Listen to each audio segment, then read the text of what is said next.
Alhamdulillah, wassalatu wassalamu ala Rasulillah wa ala alihi wa sahbihi wa man walahu wa ba'd. How's everybody doing today? Alhamdulillah, good. Sheikh. Alhamdulillah, good.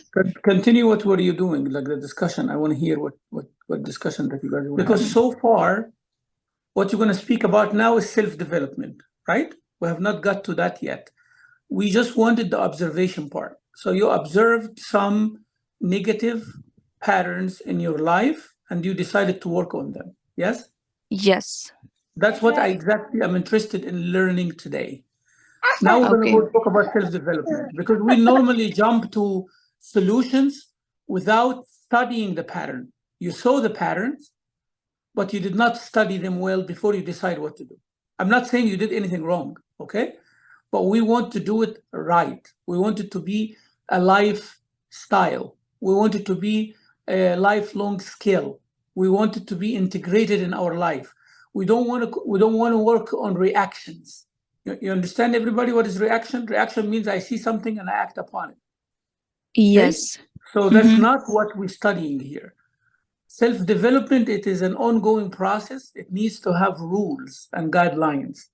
So we observe, we analyze, we make a plan, we decide, we make a plan, and then we follow the plan. Following that plan is self-development. Okay? So before self-development, before we start what we do, it has to be part of a framework. I want you to listen carefully to what I'm saying.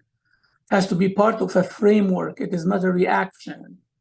I'm lazy for Salah, so I decided to do tahajjud. Oh, I'm successful. It makes me feel great. I feel good about myself. My next tahajjud will be next year. You see what I'm saying? So it's kind of like that doesn't work that way. Even if you do not do the tahajjud for this year, but you still have a plan. You still have a plan. I'm going to have a plan how to do tahajjud. Even if you have not done it yet, still you have a plan. And there is a plan that you are carrying. And part of it is that you end up with tahajjud someday. Okay? So it's much better to have a plan that you are taking one step at a time, slow but steady. Then take an action, but then you quit because that action is not part of a framework. It is an impulsive thing. You feel so good. I went to the masjid. I stayed in the masjid for 5 hours. Well, when was next time that you come to the masjid? Oh, that was last month. Okay, how many times did you go to the masjid for 5 minutes after that? None. Okay, and this is what we've been doing all our lives. We act on reactions. But when there is a job, we are very systematic. We have a plan. We have 401k. We have a plan for retirement when we're still 20 years old. You see? For the dunya, we work very, very organized. Very organized. How you save, how you're going to pay your bills at the end of the month, how the kids will go to school, how they're going to play taekwondo, how they're going to take the piano classes. I'm not saying piano classes, okay, but I'm just saying, we plan everything. We don't leave things to chances when it comes to this stuff. But our relationship with Allah, we act on impulse, reactionary, we are reactive. And that's not what about self-awareness and self-development. So please continue. Someone else, tell me, what did you observe about yourself? Just observed. Tell me, I observed such and such. Doesn't matter, negative, positive, both. Just tell me. Share a pattern that you observed about yourself. Go ahead, whoever.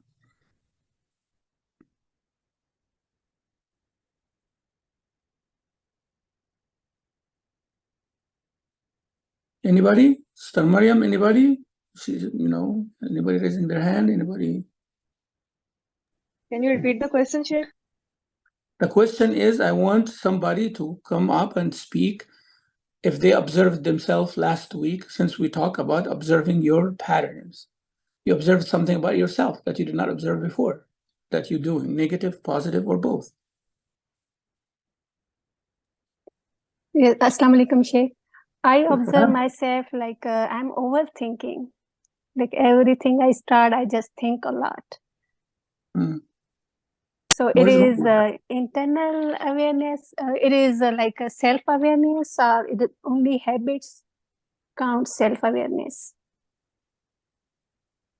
Like overthinking. Can you be specific? as an example? Like anything I start or any meeting or something, I just think like lose my confidence, and I think like maybe I'm not speak good, or I'm not enough like knowledgeable. I have no information. Like these are negative judgment. things. This is evaluating your personality, and it is too far from observing. I just want you to tell me that something that you keep doing all the time, practically, not concept. Like, don't tell me like I feel I'm bad, or I feel I'm good, or I feel I'm overconfident, or I feel I'm less confident. Overthinking. That's not self-observation. Like the So sister mentioned, I do not pray it mean, Fatiha. yeah, I don't it pray mean Fatiha. only habits count, internal, like a self-awareness, only habits, some habit. Yes, some habit, yes. not feelings, no emotions are not like this. Okay. No, feeling emotions are good, but tell me that, every time I go out of my house, that's what I feel. That's an observation. But don't tell me I feel about myself, I am such and such. Like, That is general, I don't want general statements. I want a pattern. When this happens, I act like this. When this doesn't happen, I act like this. If I don't drink coffee in the morning, that's what happens. If my husband doesn't talk to me, this is what happens. You know what I mean? This is what I am interested in. so Anybody? Yeah, think, take your time. I can share something. Go ahead. This is Fatima. One of the things that I realized this past week is the days that I give a bit of time for myself, whether it's exercising, going out for a walk, or even staying more for Salah, for reading after Salah, a bit of time alone by myself, I am more productive and more patient with my children. I want you to write that down. I want you to write that statement down. Okay. I'm serious. That's exactly what we're looking for. You are observing. You're not judging. Okay? You are not saying that this is good or this is bad or this is neutral. I just want you to write that, because this is a major thing in your life. Okay? So whenever you do that, that means the opposite is also true. Yes, sister? That's correct. Yes, correct. The opposite is also true. I observed the opposite first, then I did that, and I realized that that was a better day. So I kept doing these things. Like some days I did not do that, sometimes I did it, and the result was multiple, the same. Okay, so that is, now you reached the first step. I hope everybody's listening here. You reached the first step of observation. Now you have to test it against variables. What do I mean by that? Test it against variables. There is the time variable, there is a place variable, there is the space variable, a place, and there is a circumstance variable. What do I mean by that? You give yourself time to yourself, whatever you do, any activity, then you become more productive. This is the observation here, correct? That's correct. Yes. Okay. Now, I'm going to test that against time variable. Is it the same when you give yourself time early morning, like when you give yourself time afternoon, or when you give yourself time before you sleep? You have to test it. Yes? Yes, I have only done that afternoon. I'm just telling you. Yes. Okay? Yes. I'm just telling you, because this observation might change if you change any of the variables. So it is not about giving yourself time. It is giving yourself time in the afternoon. You know what I mean? Because if you give yourself time in the morning, it doesn't affect you. If you give yourself time in the afternoon, it doesn't affect you, but only at noontime. I'm just speaking hypothetical here for everybody to relate. But you are talking with me. I'm talking with you for everybody else to learn. Are you following? Correct. Okay. Following. Then we're going to test it based on place.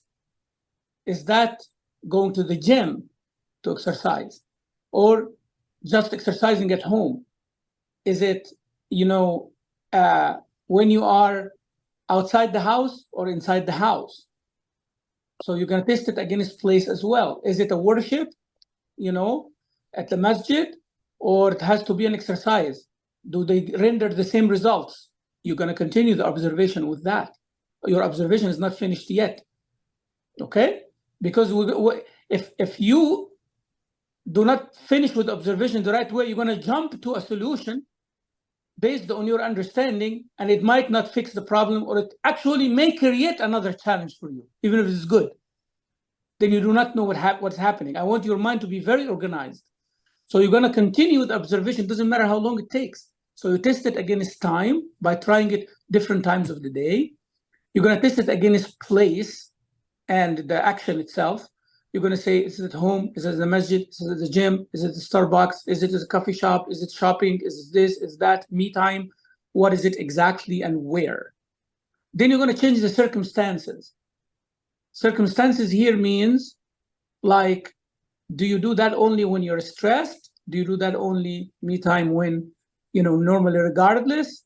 Is it better in the winter or in the summer or this or that? That means observation of self. Sometimes it takes a whole year because, things will change. Circumstances will change. When you are healthy, when you're sick, when you have money, when you don't have money, the beginning of the month, at the end of the month, when you're stressed with home chores, when you're not, when children are around you, when you're not, when you're with friends or not, so it takes a whole year to have all seasons, all days, long and short, day and night, busy and not busy, sick and healthy, everything. And you can observe your pattern, that pattern. Imagine now, if you are busy with self-observation, we're talking about one thing only now, one thing only, one pattern. Imagine if you are busy. That is why we always say start with yourself. And whoever is busy with their own thing, they will not busy with people. And whoever is focusing on themselves, they will not backbite others. You see how Islam is beautiful? It treats you because of that. It tells you observe yourself all the time. You're going to be a very successful person. You observe others, you're going to be a loser.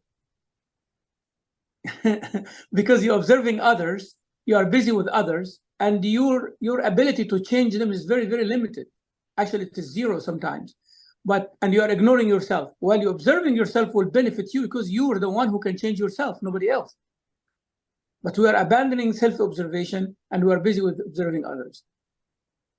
Observing others comes after self-development. After we observe others and we have a plan to develop, then we look and observe others. We observe others in this stage only to see how they see us. So also we are observing others to see how they're observing us. So it is still about us at this stage. Are you following me, sister, with your pattern? Yes, I am. Okay, who else can tell me something? I think, Sheikh, we naturally all observe ourselves, right? It's whether or not we acknowledge it or deny it. There is some step before that. Mm-hmm.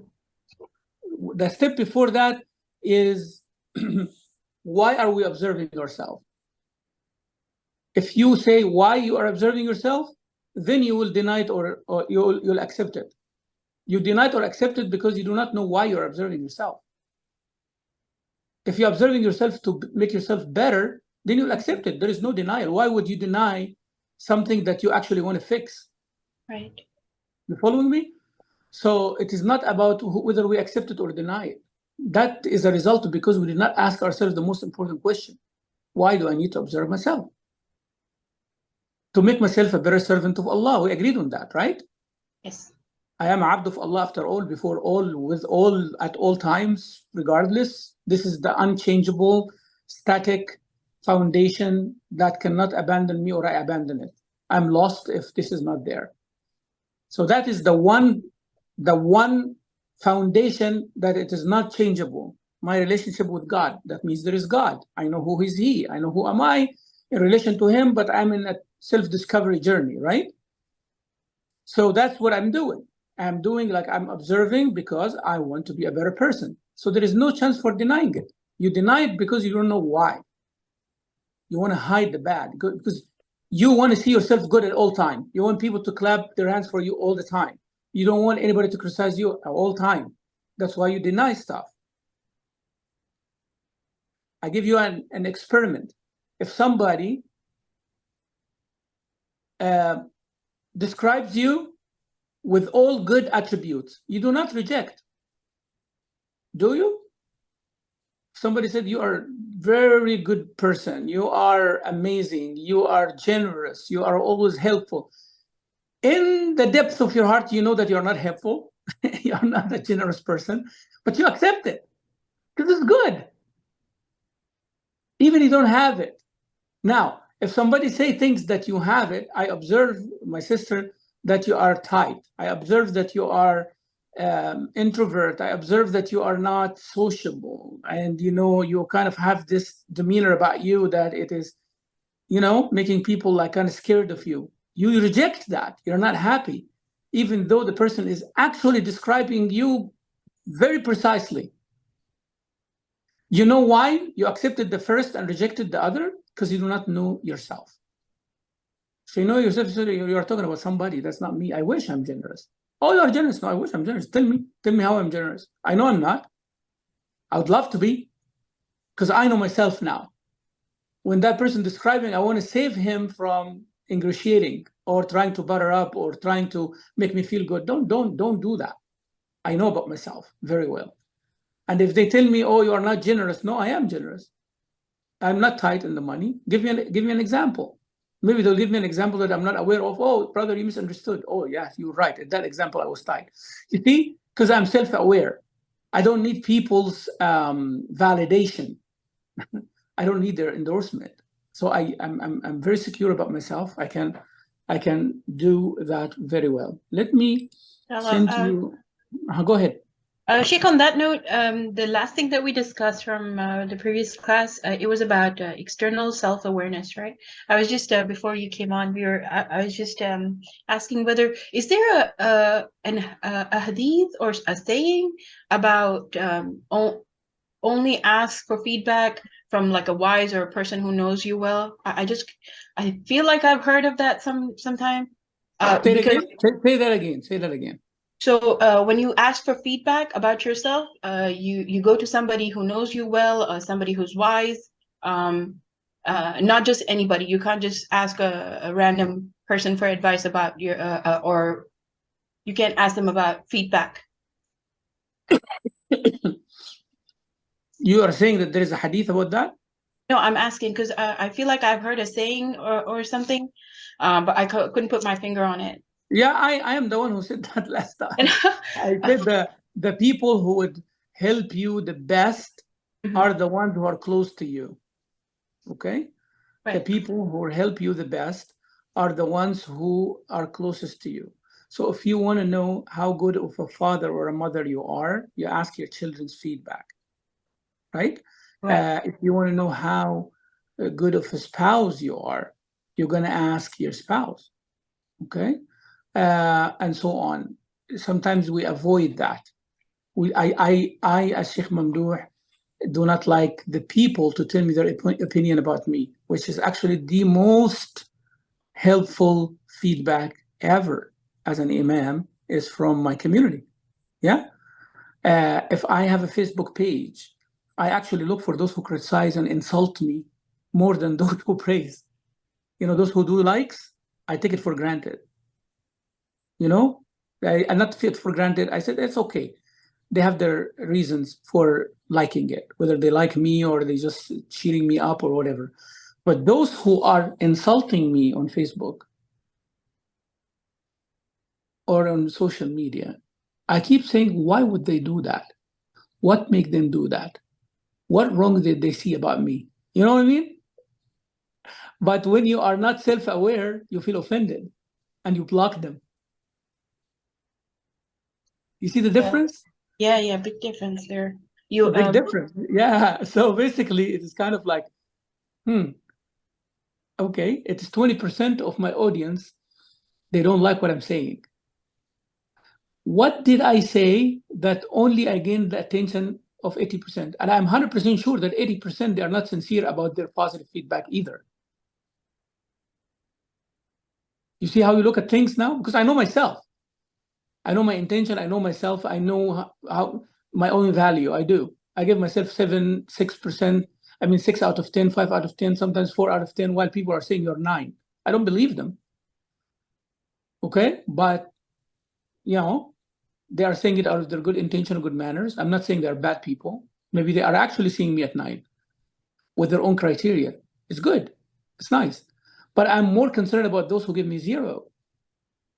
Those also who give me 0, I know that they are biased.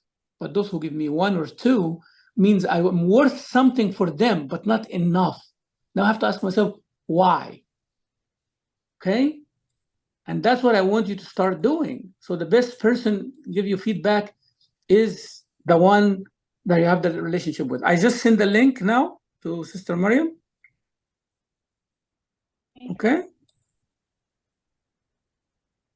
I sent you a link now. It's a very good link, right? I want everybody to look at it, that this is something that we start self-development. I'm not going to go more with self-awareness because we already talked about observation and we have 3-4 examples today.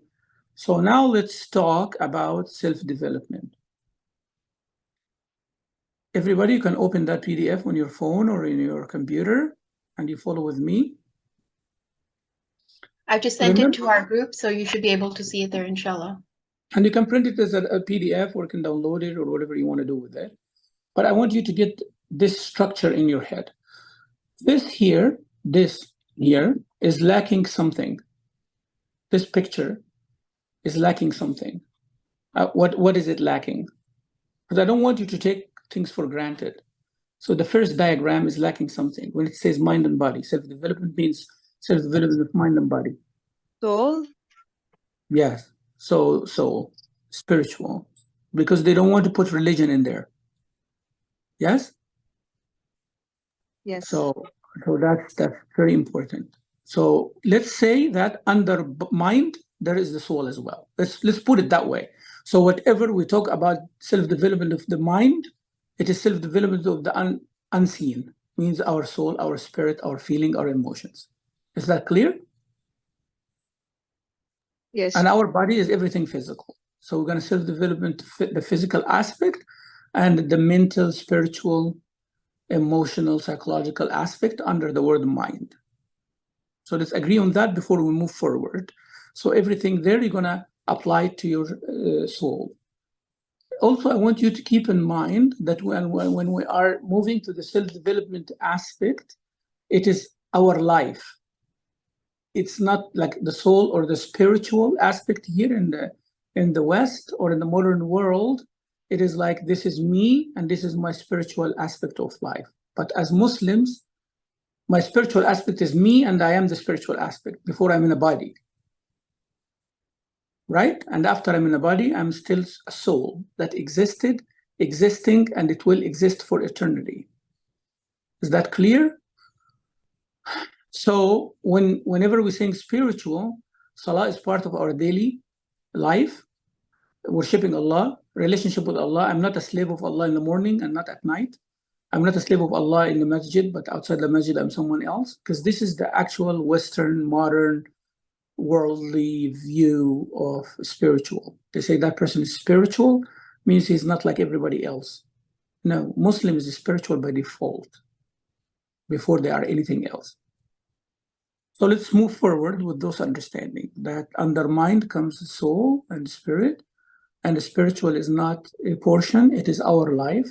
We are spiritual before anything else. So it is a process of consciously improving oneself in various aspects of his or her life. So basically, we continue doing that in different aspects of our life. It is a conscious, remember the word conscious. It is not something routine or mechanical, or you just go with the flow, or I'm doing it because everybody else is doing it. Okay? So you're going to improve personal skills, competencies, talents, and knowledge. The key component of self-development is the growth of one's personal self in order to seek self-fulfillment, and productivity reach your fullest potential. So it is the growth of your personal self. So you remember what we said in the beginning, you're observing. In the self-development, you have to be observing that you are developing. Otherwise, you are not developing. Because if you think you're developing by doing certain things, you're not. You have to observe that there's a change, that you are developing, you're better. You are 30%, now you're 40, 45, 46, 47. You stayed 47 for a while, 47 and a half, but there is a development. But if you are doing certain things thinking that those are the development, you're not right. You observe. That's why I told you be busy with observing only. Now, can we be doing both at the same time? Yes. And that's what's going to happen. You are self-developing in certain things that you observed already. You're not going to keep observing because you're going to keep observing for life, and you keep developing also for life. So don't think that they have to come in order. You finish one step and then you engage in the other. That would be confusing, right? But every day you are self-observing in one thing and self-developing in something you observed yesterday. And now I am like 10 steps forward in something that I observed last year. And still there are things that I have not observed, but I found myself developing without even knowing. So now I know I'm going to develop even more. So it is not like something like it goes by it doesn't go by precise measurement, but it is a process. You decide where you are in each of the steps. You see the diagram after that. Self-development is in red. That's what you want. And you go to self-mastery, self-actualization, self-discovery, and then you develop and you keep moving forward, right? So it's a lifelong process that enables you to assess your abilities. See, you keep assessing your abilities all the time. So you're back to assessment and you develop, and assessment and you develop. You keep going in a circle, and it takes actions to maximize your potential. It's not going to stay the same. It's like you're going to the gym. What you're able to do the first day is not like what you're able to do after 1 year if you follow certain routines and certain plan. If you don't follow that plan, you're not going to achieve the same thing. Two people go to the gym at the same time, but they do different things. They achieve different results. They may achieve the same results if they are doing different exercises, but targeting the same muscle. That's okay. But you have to do that work. If you go down, just to visualize now. I'm not discussing in details each one. I don't want you to be confused. I just want you to print in your head. So you have to enhance your skill. You have to condition your mind, and you have to create your habits. You have to create certain healthy habits every day. But this will not happen except if you observe, like the sister shared today. I see myself, observe myself, I'm weak in the prayer aspect, in my relationship with Allah in general, and in my prayer in particular, and Fajr prayer more particular, or Tahajjud in more particular. So you go specific. So you observe that. Then you have to have a habit creation. Okay, I want to wake up for Tahajjud. That's not the good solution. You have to observe what happens from the time you wake up in the morning until the time you sleep. You're going to find why you are not able to do Tahajjud. Maybe it is something that you do when you wake up that affects your Tahajjud the next day. Maybe it is only on Sundays that you have a problem. So somebody wake up in the morning tired, and they say, oh, because I sleep late, or because I do this, and they sleep early and they still wake up tired. And they don't go to social media and they still wake up tired. They did not talk to their spouse and they still wake up tired. So what's going on now? And they find that it's actually the pillow. They need to change the pillow or the mattress, or the blanket is rough. So it's not basically what you think. You might think that you are a very bad person, while actually the pillow is not making you sleep good.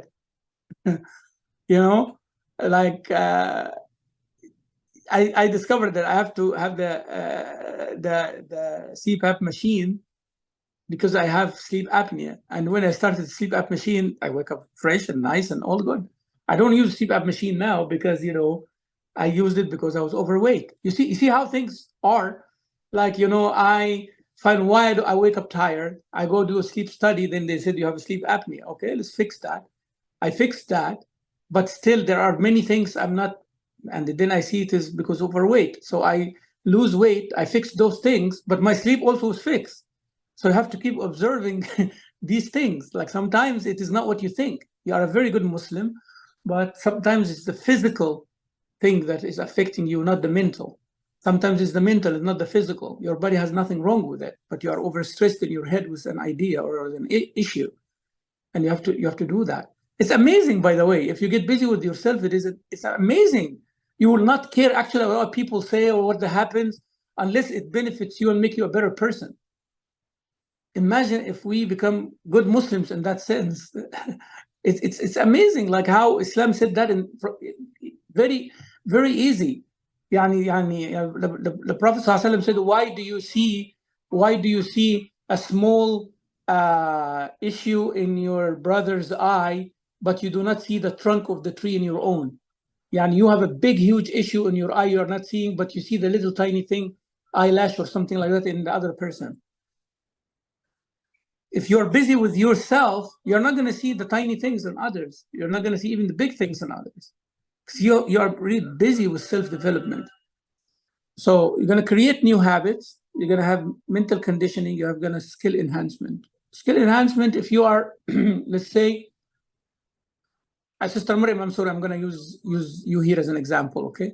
Sister Maryam is good in coordinating classes. What are you doing to improve that skill, Sister Maryam? Be honest, okay? I'm starting to keep a diary, make sure that I have everything in order, because if I'm not able to get the variables in check, then it can go all wrong. So I need to know who I need to contact, so I'm not wasting time in organizing. And I try to get more people involved who are willing to volunteer. Are you concerned? Is it a goal of yours to improve that skill of yours? Yes. Alhamdulillah. You see what, sisters, what I'm trying to do? You have to decide to yourself that you actually, and nobody can say, I don't need to improve that skill. If your answer is, I have a good skill and I'm good enough that I don't need to improve it, means you're wrong, right there. Each one of us have to develop until we die, until we do not have the ability to develop our skill anymore. You have to enhance yourself, your quality, your life, your relationship, every single second of your life. If you think otherwise, you actually cease to exist. You don't exist in this world anymore. Yeah, your body exists, but you're not there. So you have to be always enhancing your skill. You have to be always conditioning your mind, and you have to be always creating new habits. What's the skill enhancement? Skill enhancement is you have to develop your personal skills and abilities and competencies every day. I have to develop my personal skill. If I'm good in writing, I'm going to make myself better. So if I type 100 words per minute, I want to make them 120, 121, 123. If I swim, if I run like for 10 minutes, I'll make them 11, 12, 13, 15. And I have a goal to run a marathon next year. If I am good in whatever skill that, I need to keep doing that, both personal effectiveness skills and interpersonal. Means interpersonal is your relationship with your children, and it's about you still. We have not talked about relationships yet, but it is your part of a relationship. How you are good of a mom, you need to improve that skill. How you good as a sister, you improve that skill. How good you are a mother. Not necessarily you are a good mother and the sister and the mother-in-law and the daughter. You're not necessarily. You'll find one of them that you're weak. One of them you're stronger than the other. So you have to improve those relationships. So this is how you interact with others. Don't worry about others, but it is your part of the deal. That's why I tell youth, I tell my daughters, I tell my son, sometimes you are looking for reciprocating. You're saying, oh, I'm good to my brother, but he's not good to me. You see, you already did two things now. You are expecting something back. You want payment for your actions, and that's not good. Relationships are not based on that. Relationships based on giving first. giving. You want to give because you are a good person. You are a giver.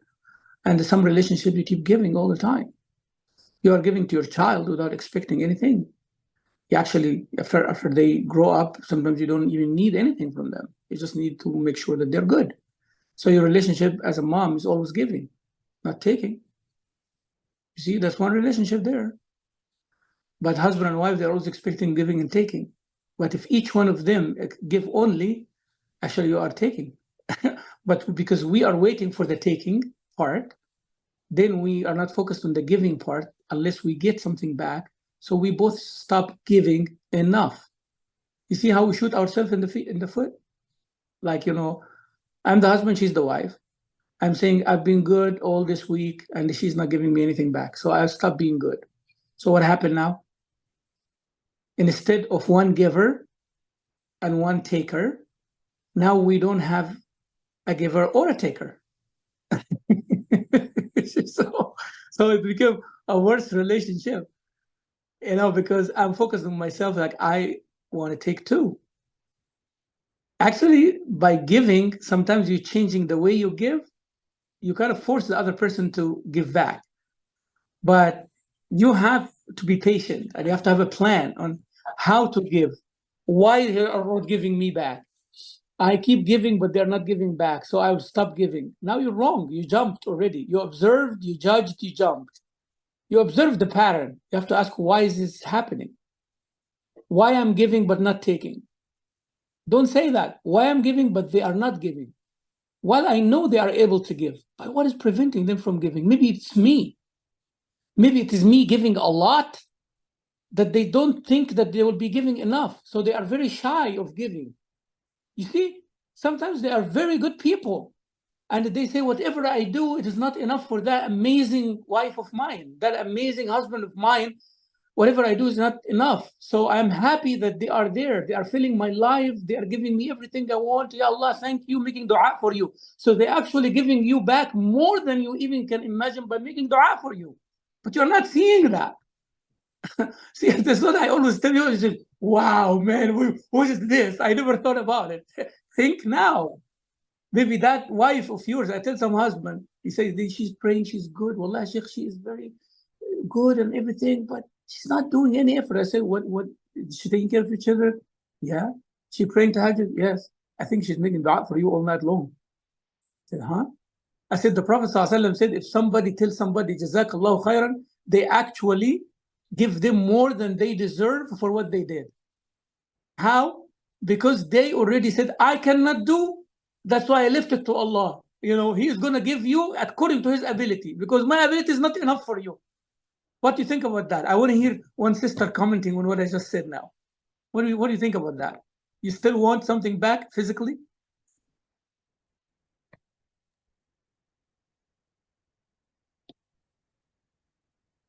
Anybody?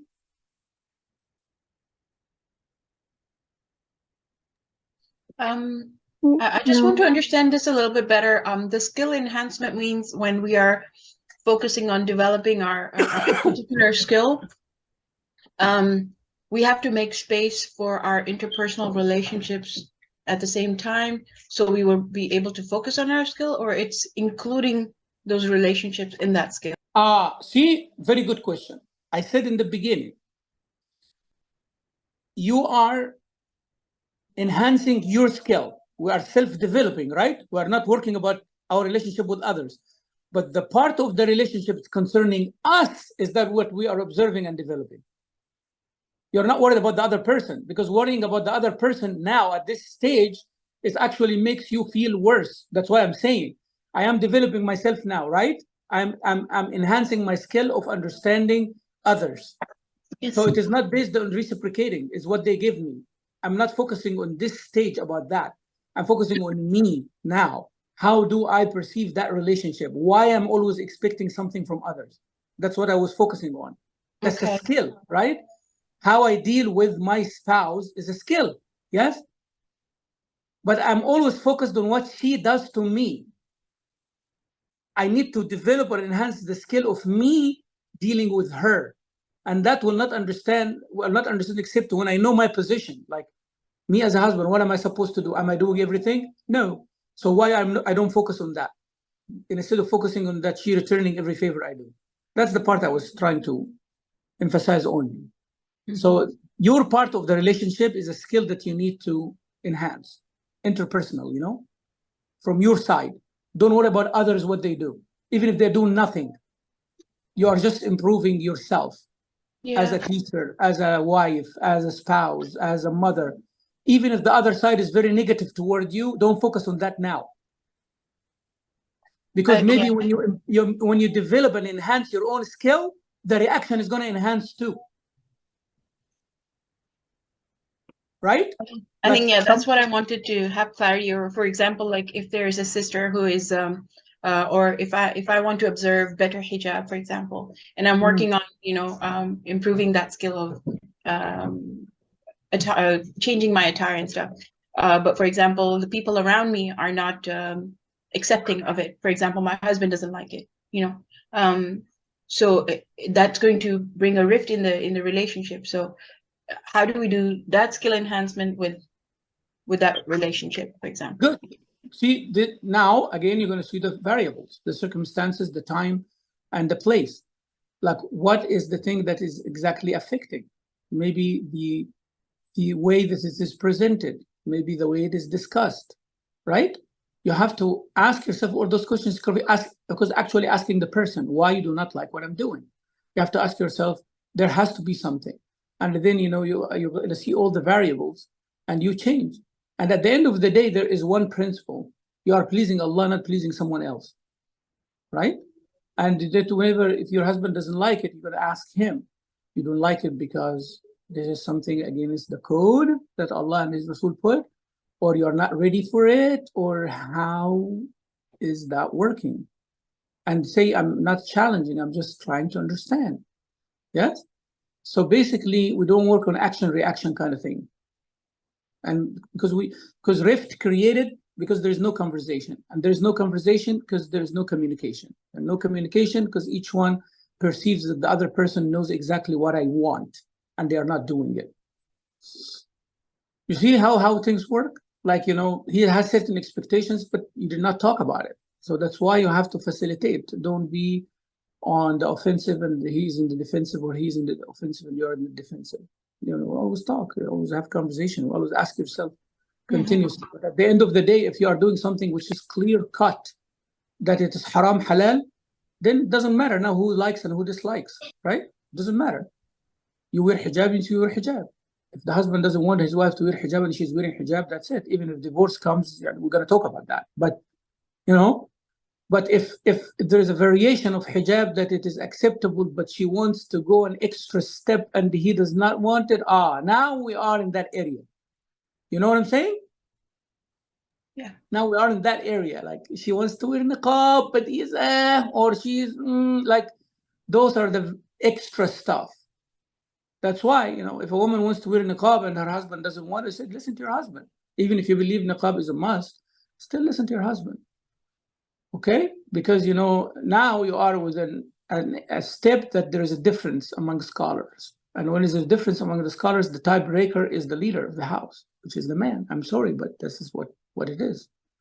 I'm sorry for what you feel, I'm not sorry for the rule that Allah made, that the man is the leader of the house. I'm not sorry for that. I'm not apologizing for that. I'm sorry that you feel like that. I feel bad for you. So yeah. So these are things we'll talk about more, Sister Maryam, when we come to the relationship development. Okay. Inshallah. Thank you. Yeah. Go ahead. I have one question. Sure. I want to enhance my skill with my iman, with my deen, with my Quran. Like, I really want to know about Quran and learn how to pray Salah. But people whom around with me, and they doesn't want to go. They doesn't want me. I go to masjid and learn Quran and learn Hadith. So, and they make difficulties for me. So what can I do? I stay at home, or I okay. Here is the deal. You said few things already. One is that you want to do certain things, believing that this is the improvement for your skill. So you already observed what you need. You already decided how you're going to do it. And now you have a challenge that the others around you preventing you from pursuing the result. Because you said that you wanted to improve your skill and you know how to improve your skill, but the others do not approve of the way you want to improve your skill. So the problem Yes. is the way here. Okay? It's not that you want to improve your skill and the others don't want you to improve your skills. The others don't agree on how you do it. They don't want you to go to the masjid, for example. But you can do that while you're at home. You're in an online class right now to help you develop your skill, right? You can expand on that and you can work on that. And you can start developing your skill with them first. Make them your project. How you improve your skill with them so they trust you more, so they can help you develop yourself. You know? So basically, you see why they decide that toward you, because they are seeing you in a certain way. And you want to learn that, what they are seeing you as a wife, seeing you as a daughter, seeing you as a servant. Sorry, say that, but seeing you as what? Seeing you that you are something that somebody that they own, seeing you that you do mistakes, that you lack experience. You have to work on that. How people see you, and you have to work on it. If the people see that you're young and you lack experience, you have to prove them that you are not young, means you are immature. I'm mature, I have experience, I can do things to you, to prove to them somehow inside the house before focusing on outside the house. So it is more of a mental work. You have to decide what to do first to achieve more, to achieve more. Sometimes you do something that people don't see it as necessary now, but you are building for something much bigger next year. If you start with that bigger thing this year, people are not interested, and it will gonna push you 3-4 years without doing it. But let me do some few small things now to have the big things later. Okay? And that helps your iman as well. Your iman, you can start with things that you can do at home, not necessarily at the masjid. You do dhikr at home, you do istighfar at home, you do salah on the Prophet at home before you sleep, when you are having some me time like the other sisters, 5 minutes a day, 10 minutes a day. You develop your iman with what you have before pursuing what you do not have. Okay? Okay, yeah. Jazakallahu khair. Okay, sisters, we'll continue with self-development, the mental and habit creation next time, inshallah Rabbil Alameen. So please continue observing yourself and, study those diagrams, the mind, body, and soul and all that, and read this page thoroughly. Come with questions next time. I love questions more than speaking. So if you have more questions, actually, it will help us do. And when you go to the elements of self-development and all of that, read. This website is actually very organized and very nice. So print that also, have it with you, read it over and over and over. Try to write your own notes, make your own drawing. Fill, under mind, for example, try to fill certain things that you need to work on. Under body, try to write certain things that you need to work on. I need to work on my weight. I need to work on my toning. I need to work on my muscles. I need to work on my legs. I need whatever it is, And then, mind, I need to work on the way I think and the way I react and the way this and that. Skills, list down skills, list down habits. Write your notes, right? Like write things that explains the diagrams that you have. Like, when you see self-development and the difference between self-development and self-improvement. Sometimes we think improving is development and the development is improving. Well, they are not necessarily the same. Like self-improvement is part of self-development. Sometimes you self-develop by not improving in any skill, but on the way that you look at things. So you improve without developing actually something. And developing something, not necessarily you are improving. You are getting worse by developing. People go do worse stuff. They are improving that, but they are not developing, and vice versa. So anyways, we'll talk about those things next time, inshallah, because I have to break for Dhuhr right now. Right? Jazakallah khair. Jazakumullah khair. Assalamu alaikum. Jazakallah. Assalamu alaikum.